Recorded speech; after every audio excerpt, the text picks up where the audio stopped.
Max Weber fue un sociólogo, historiador, politólogo, filósofo, economista y jurista, nacido en Erfurt, Alemania, el 21 de abril de 1864, en una familia burgués liberal del momento, siendo el primer hijo de Helen Fallenstein y Max Weber.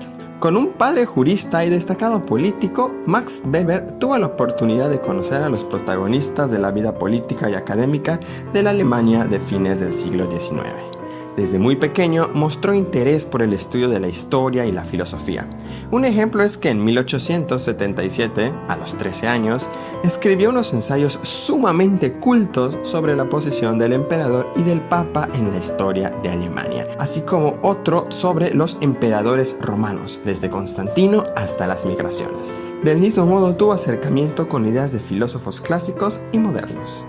Posteriormente, inició sus estudios de Derecho en la Universidad de Heidelberg en 1882, pero los interrumpió para prestar su servicio militar, experiencia que cambió su percepción de la guerra y aumentó su nacionalismo.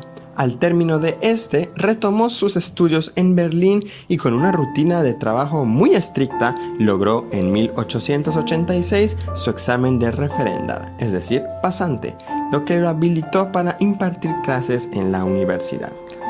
En 1889 obtuvo su doctorado en Derecho con una tesis sobre la historia de las compañías comerciales en la Edad Media.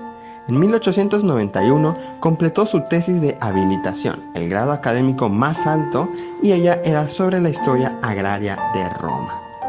En 1893 se casó con su prima lejana, Marianne Schnitger, mujer intelectual, socióloga y feminista.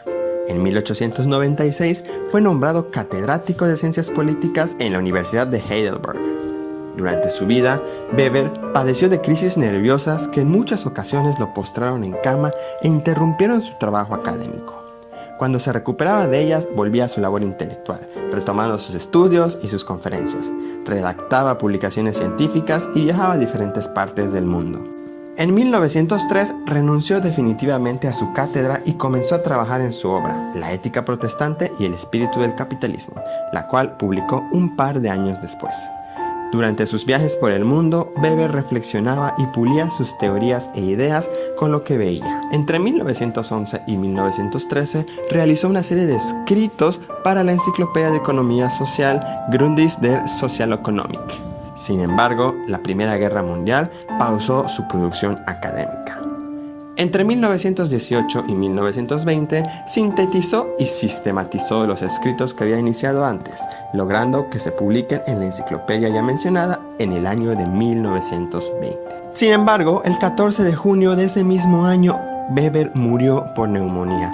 Tras ello, su esposa Marianne rescató, revisó y editó los escritos que Weber hizo entre 1911 y 1913 y en conjunto con los que sí se publicaron en 1920, armó y organizó la magna obra Economía y Sociedad.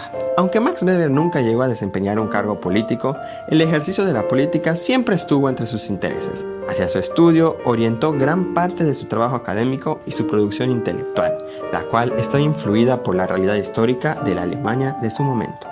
Max Weber realizó enormes aportes al campo de la sociología, la historia, la politología y la economía.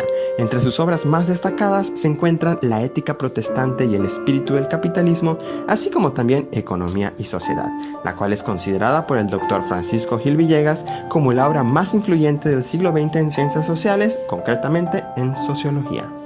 Del mismo modo, destaca su icónico discurso doble de La ciencia como vocación y la política como vocación que dio en 1919. Weber empleaba lo que él llamó tipos ideales, los cuales son conceptos construidos como herramientas interpretativas que esquematizan y simplifican la realidad para poder analizarla. Es decir, un tipo de modelos para el análisis que no necesariamente encajan al 100% con la realidad, sino que ayudan a estudiarla y a clasificar los hechos sociales y los procesos históricos. Ejemplo de estos tipos ideales en la teoría weberiana son los de la acción social, los tipos de dominación y las combinaciones de estos. Del mismo modo, Weber poseía una postura antipositivista dirigida hacia el análisis mediante la hermenéutica, concretamente con el Verstehen. Por lo mismo, los tipos ideales que sugieren sus obras y la teoría que postula son de este corte analítico e interpretativo. Max Weber, sin duda alguna, es una de las figuras intelectuales más prominentes en el campo de las ciencias sociales y humanidades.